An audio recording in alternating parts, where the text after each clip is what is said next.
Igama leblogger yenu uMusa Khawule livelile namhlanje kuMadlanga Commission. Njoba thina sikhula sibukela uJames Bond 000 nje, ibonakala ingathi abanye abantu bebengayibukeli nje la movie, bebeyiphila la movie. Mamelani ke.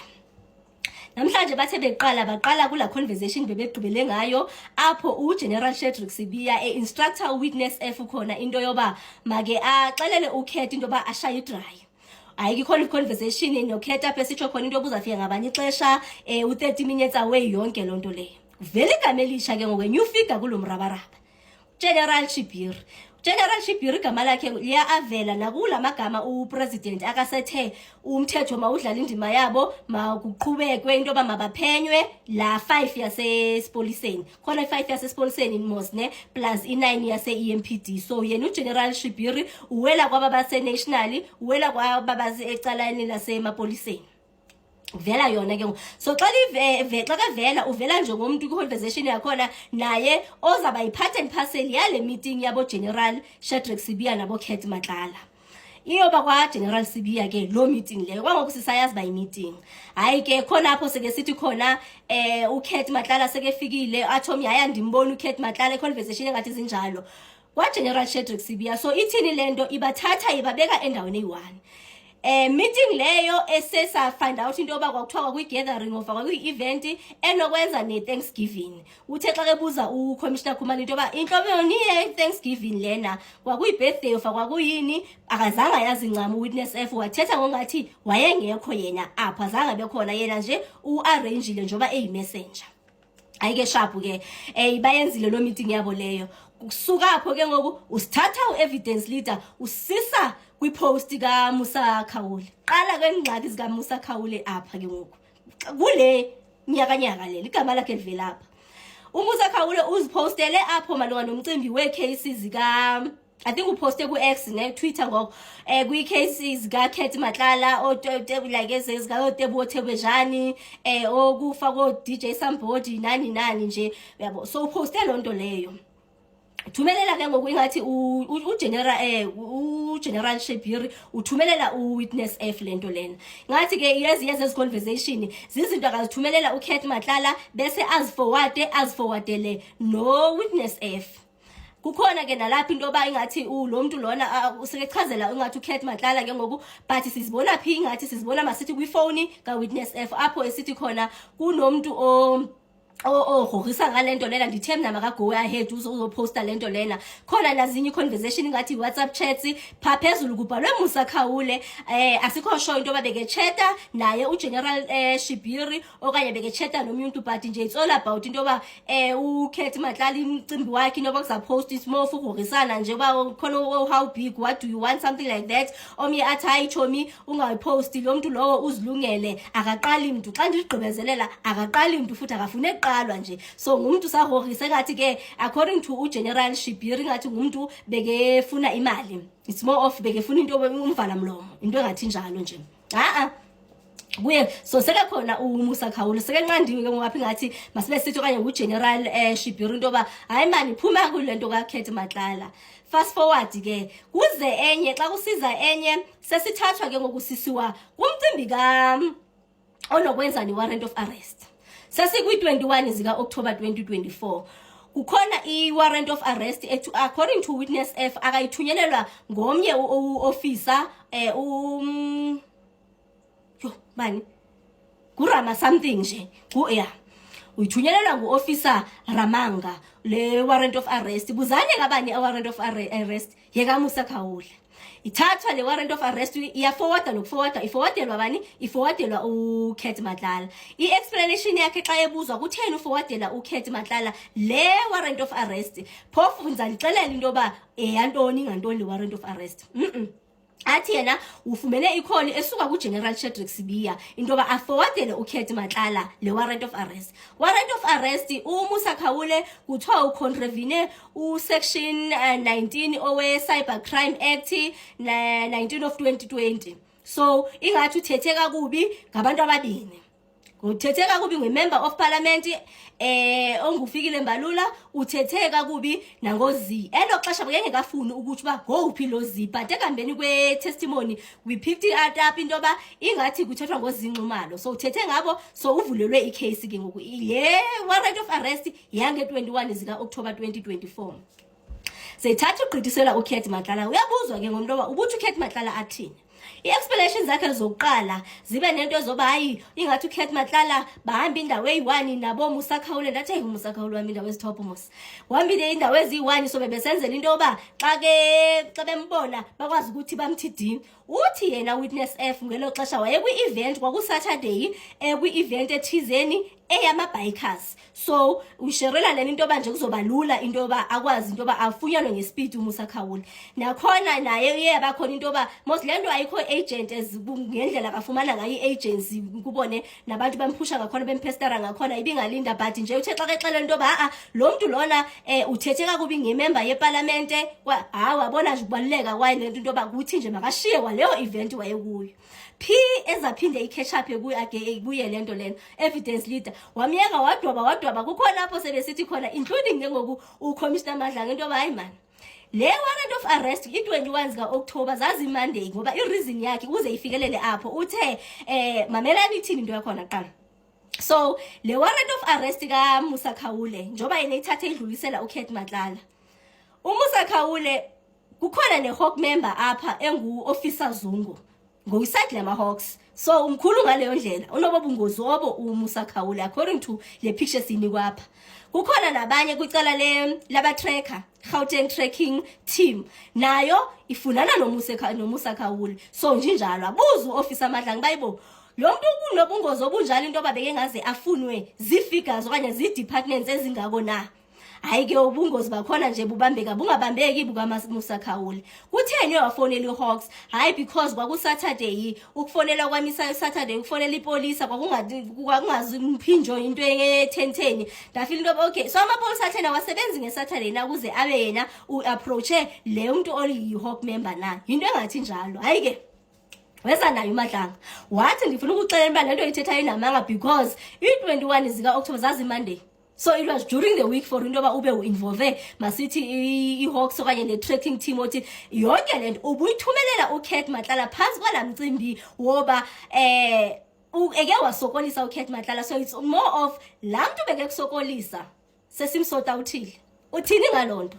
That's what we're putting out to you. Yinto nje ngathi njalo. Hayi ke kukhona nalapho uKate Matlala ethe xa kethunyelelwa lonto leyo wathi asibonge responda kulonto leyo. Hayi ke kuziwe naye kukhona nalapho ke ephinde share certain things noMusibi ezinokwenza kwazona nalento kaKate nama-blue light oKate nani wabuzwa nangezi baba umshereli bakuzathini. Hayi kuba uMusibi wayesebenzisa i-protection services zikaKate nani nje into engathi njalo. Hayi futhi balithathela ixesha kulonto nokwenza noMusa Khawule kwathiwa okay so uKate Matlala ubuminvolve ngani. Enye ye-reasons zakhe kuwukuthi uthe yena ebesenzela uKate Matlala azombamba. Wabuza umbaloyi embamba nje umbamba ngeliphi igunya. uKate Matlala lona uyi-peacemaker yini because i-specifier clear i-warrant of arrest into yoba yi-peacemaker okumele into yoba iyobamba uMusa Khawule. Wabambeyeka apho wabambeyeka basically nje hayi bekaza bembamba nje kwele xesha kwenzela babona baze babe bayafika si-story nyana nje esiphatheka singaphatheki sinjalo. Hayi bebenamandla hayi bebenamandla. Ndinaye futhi into ethi mina even ezi 27 zika April noba bebengazizifofethe kuthiwe nje siza celebrate 6 zika July yona freedom day yethu le because it means that kunamagama ifana nangoku nami nje bengathi njengoba sithetha lento esiyithethayo ulale nje ubalwa uvuka uchekiwe. Jetha ngoba uvuke sosentolongweni phansi ngoba ubize amagama ongamelekanga ukuthi wabize. So yona freedom day yethu sizayicelebrate nje hayi ze 6 zika July. Amelani ke xa kuphunya apho kulapho kuzongena khona umcimbi omnye okaJeff Week. uJeff Week ufaka abantu ke ngokufaka uGeneral Shedrack Sibiya back esupini. Buzani ke uJeff Week ngubani? uJeff Week ungena phi? uJeff Week ngulo wagqabhuza even elathumba lama blue light. So akaqalanga ngoku ukuphenya uKat Matlala, okuphenyana noKat Matlala wasebenzisana neEMPD ekuruleni ezama nje ukwazi ngokugqabhuza zonke izinto ezinokwenza necorruption. Nangoku ikhona enye evelile apho kuvele khona ingathi umcimbi onokwenza nenkosi kaKat Matlala uTsakani apho ingathi ifaka ekuruleni nethenda kayifumene yena about 3.7 million, but I'll touch on it some other time. So ungena njani ke ngokuyena apha uJeff?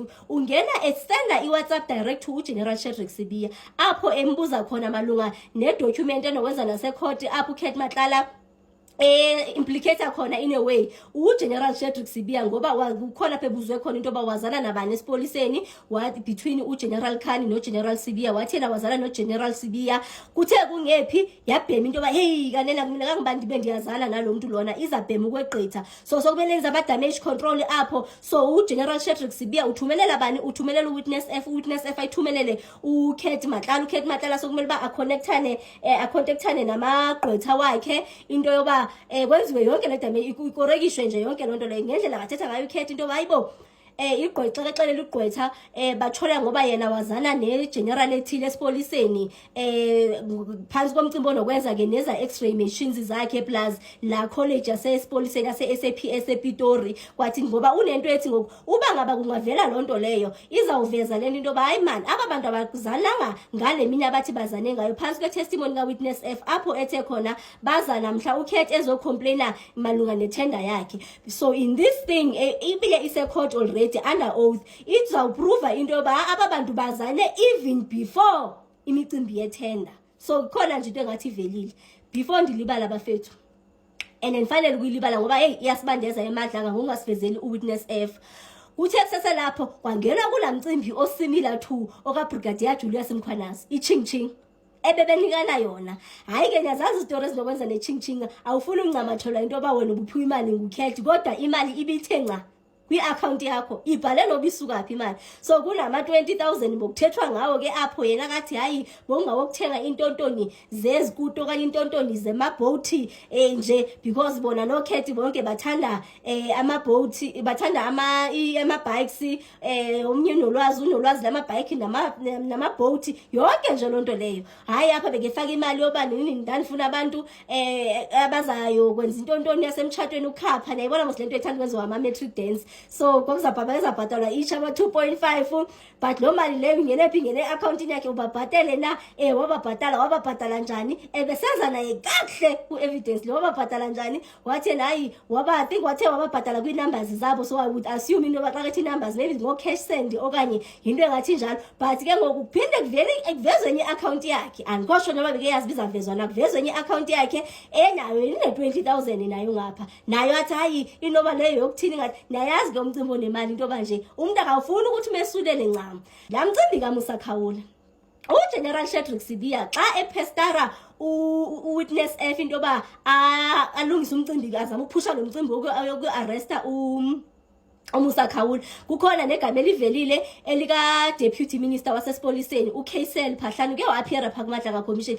uGeneral Sibiya ngendlela uWitness F akathetha ngayo uthi naye wayephushwa ngabase-ofisini eziphezulu e-ofisi eziphezulu kwi-ofisi kaDeputy Minister uKaysel Phahlane phansi koba ke besithi uMusa Khawula uthethe kakubi ngomuntu waseparliament. I believe into yoba ke ngomuntu ngufikile Mbalula but I'm not really sure icase endiyikhumbulayo mna that I once came across ekaMusa Khawula enokwenza nokuthetha kakubi nomuntu yekaZinxumalo because ndiyayikhumbula it's around I think wathetha around because khona nedocument yakhona ndike ndakhama across yona ethi wathetha ngaye around your 10 to 12 October 2024 njoba i-warrant of arrest yabhala i-21 October 2024. So nje ikhona nje into engathi njalo. So besiza naye ke phi phansi komcimbi wemali. So aka-appear kusasa uWitness F uzawuphinda appear nini appear nge-6 on Friday 2026. Kusasa kuza another new witness. So that's about it when it comes to i-testimony kaWitness F. Witness F, so it's clear from what you've said thus far that as at Saturday, is it, you already had the warrant in your hand, or not? It was sent telephonically to me, Commissioner. On the Saturday. Yes, Commissioner. Now I want you to have a look, and the warrant was issued by a magistrate, correct? Yes, Commissioner. And the state at the foot of the warrant would be the stamp of the magistrate's court where the warrant was issued, correct? That's correct. And please read out the date on the date stamp there. It's the 21. Which month and which year? The 10th, 2024. 21 October 2024. And that's the date. That's correct. Yes, and that's the date Mr. Shaskalson said was a Monday, correct? That's correct. So you could not already have had this warrant as at Saturday, correct? That's correct, Commissioners. All right. I will move on and ask this. We have, or rather you had a Hawks officer, you had the Gauteng tracking team. What risk or danger did Mr. Kaula pose? Why did you need all these people to effect an arrest? Thank you, Commissioners. According to me, because I've communicated prior to Brigadier Ramangwa that I don't have manpower or crew at that time. So I assume that he phoned the tracking team because the tracking team was user-friendly to him. Most of the cases he was using the tracking team. So I assume that he sent the tracking team there because according to him, I was going alone because of this is what I said to him that I don't have any crew. However, when I found Captain Zulu, I did not go back to Brigadier Ramangwa and inform him that I found the crew. All right, so I assume. Oh, please continue, please finish. I assume that he sent that tracking team because he was of the opinion that I was still alone. Well, I will suggest to you that you are being untruthful for two reasons. One, you could not have needed the assistance of Mr. Matlala's entity if there was already someone from the Hawks and also the Gauteng tracking team to assist in effecting the arrest. So it just didn't make sense at all to also require Mr. Matlala's firm or entity to assist you. That's the first reason. The second reason is that this warrant was issued on 21 October 2024. So you did not have it over the weekend when you say you wanted Mr. Matlala to assist you in effecting the arrest. Witness F, you say that you send the warrant to Mr. Matlala so that when he sees Mr. Kaula, he can arrest him because you were told they go to the same places, right? That's correct. All right. Is Mr. Matlala a peace officer? No, it's not, Commissioners. Okay, so this warrant instructs peace officers to arrest Mr. Kaula when they see him. On what basis would you have sent this to Mr. Matlala or with the expectation that he would arrest when he sees Mr. Kaula? because this warrant doesn't authorize a civilian to do that.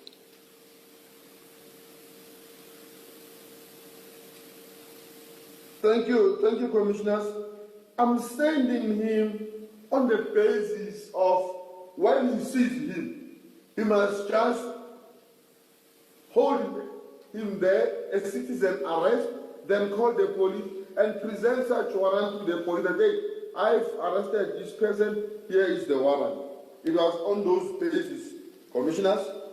You accept that this warrant itself, that you send to him so that he arrests him when he sees him, you accept that on the face of it, this warrant does not authorize Mr. Matlala to arrest Mr. Kaula. And I can read it for you. Under the second part of it, in the second part of it, with the heading warrant of arrest, it says to all peace officers authorized to execute warrants of arrest. That's what the warrant says on the face of it. Can you accept that on the face of it, he doesn't have the authority because he's not a peace officer?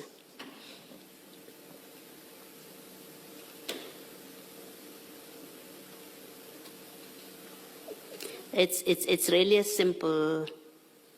It's simple what I'm presenting to you. You just need to read the document which is in front of you, and then it says what it says. You can't change that. That's correct, Commissioner. So on the face of this document, he doesn't have the authority. Now, if you were giving him this document to effect an arrest, you were basically asking him to do something that's not authorized by the warrant, and therefore that is unlawful. I tend to differ with the view of the Commissioner. According to my understanding, when the warrant of arrest is being issued, or according to me, a peace officer, it refers to a senior person like a captain or colonel, or that is a peace officer, according to my understanding. So Mr. Matlala is a peace officer, according to your understanding. I thought we agreed he's not a peace officer. Mr. Witness F? If you insist, let me put this to you. If you insist that Mr. Matlala is a peace officer authorized by this warrant to effect an arrest, then I think your superiors should be very worried if you insist he's a peace officer.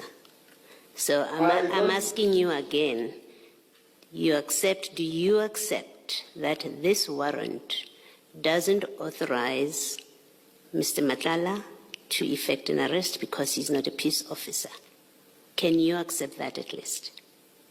I accept.